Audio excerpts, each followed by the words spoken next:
ইয়ে করে দিয়েছি, মেকআপ করে দিয়েছি। তারপরে আমি শ্যাডো নিয়েছি একটা গোল্ডেন আর রানির মধ্যে। তারপর নিয়েছিলাম কাজল একটা ব্লু হেভেনের। তারপর লাইনার দিয়ে আমি চোখটাকে ভালো করে এঁকে দিয়েছি। এ দেখে গালে আমি ব্লাশার দিয়েছিলাম, ব্লাশারের পর দিয়েছিলাম হাইলাইটার, গোল্ডেন আর হোয়াইটের মধ্যে একটা হাইলাইটার দিয়েছিলাম, যাতে স্কিনের সঙ্গে বেশ ভালো করে যেন বসে যায়। তারপরে ফেস পাউডার দিয়ে তারপরে মেকআপ ফিক্সার দিয়ে তারপরে সেট করে দিয়েছি। এই হচ্ছে আমার মেকআপের মতো। তারপর হচ্ছে লিপের দিকে আসি। লিপ হচ্ছে প্রথমে আমি লিপ লাইনার দিয়ে আমি ঠোঁটটাকে ভালো করে এঁকে দিয়েছিলাম। তারপর রানী যেহেতু ব্লাশ করেছে, তো আমি রানী লিপস্টিক দিয়েছি যাতে দেখতে আরও সুন্দর লাগে। আমি রেডের মধ্যে দিতে পারতাম, লালের মধ্যে দিতে পারতাম, কিন্তু লাল দেখি ভালো লাগবে না, ব্লাউজের কালারে আমি দিয়েছি। একদিকে বললো ব্লু টিপ ভালো লাগছিল না, তা আমি রানি টিপ দিয়েছি যাতে আরও ব্রাইট লাগে। আর ওর চুলের ভলিউমটা খুব পাতলা, খুবই পাতলা, তার জন্য আমি একটু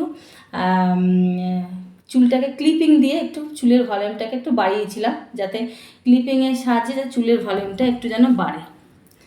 তারপরে আমি দুপাশে দুটো ক্লিপ দিয়ে চুলটাকে বেশ সেট করে দিয়েছিলাম, বেশ ভালো লাগছিল দেখতে। আর মুখটা যেহেতু ছোট, তো আমি চুলটাকে একটু ফাঁপিয়ে দিয়েছিলাম যাতে মুখটা দেখতে একটু একটু ভরা ভরা লাগে। আর সাইডের চুলগুলোকে আমি একটু নামিয়ে দিয়েছিলাম কালার দিয়ে, যাতে চুলগুলোকে একটু কালার করে দিয়েছিলাম। তোমরা ভিডিওটা দেখতে, পুরোটা ভিডিওটা আসার পর দেখতে পাবে।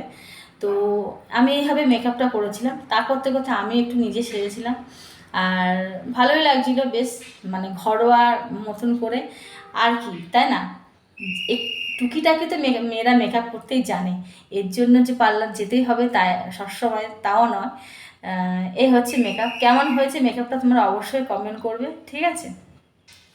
আর পুরো মেকআপটা দেখো।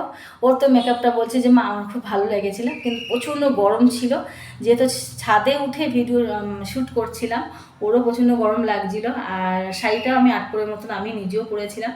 তো আর এইখানে গয়নাগুলো শ্রীহরির গয়না পরেছিল, একটা নেকলেস পরেছিল, একটা সীতাহারের মতন পরেছিল, আর হাতে কটা চুড়ি পরেছিল। যেহেতু বললো মা আমি শাখা পলা দিয়ে শ্যুট করবো না, আমার ভালো লাগে না, তো আমি বরঞ্চ এই হাতে কটা চুড়ি পরি। আর এদিকে নাকে নথ পরিয়ে দিয়েছিলাম, দু রকমভাবে পরিয়ে দিয়েছিলাম, একটা রিংয়ের মধ্যে, একটা গুজরাটি নাকে।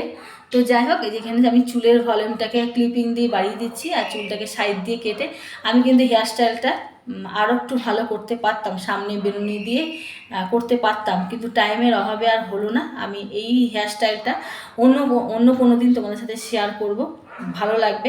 একঘেয়েমি যারা চুল করতে চাও না, তাদের জন্য বেশ এরকম যদি চুলে ফাঁপিয়ে যদি